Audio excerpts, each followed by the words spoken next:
Hello guys! Di ba may live tasking tayo araw-araw kay Popo? Araw-araw tayong gumagawa ng task at araw-araw din tayong nakaharap sa camera. Alam nyo ba, hindi nyo naman kailangang humarap lagi sa camera para lang gumawa ng task nyo. I-share ko po ang sikretong malupit. But before that, please like, subscribe, and click the bell button para ma-notify kayo sa sunod nating mga tips. So balik tayo ngayon sa sikretong malupit na hindi na sikreto ngayon kasi i-reveal ko na po sa inyo kung anong technique na ginagawa ko.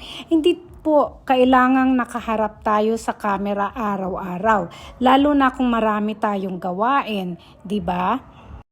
Ang kailangan lang po natin ay kapirasong tela, isa o dalawa or kaya scarf at isang electric fan.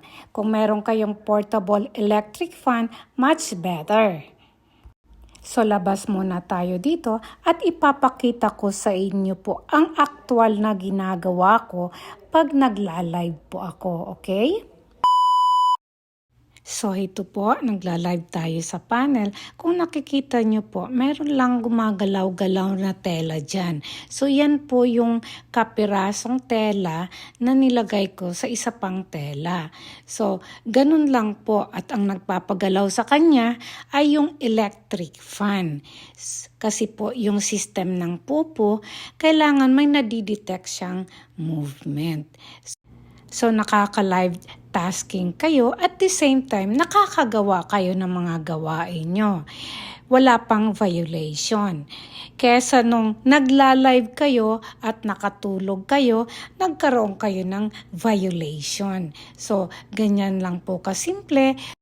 At sana po nakatulong. So happy tasking po sa inyong lahat para maiwasan po yung worry nyo na hindi pa kayo nagla-live. So pwede kayong maglaba habang nagla-live po kayo. Ganyan lang ang gawin nyo.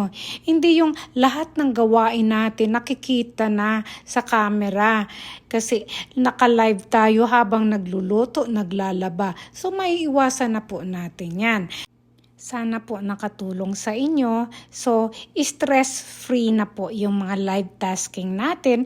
Ganun lang ang gawin natin. So, yung hindi pa po naka-subscribe, paki-like, subscribe, and click the bell button para ma-notify po kayo sa sunod nating mga tips. Thank you very much for watching.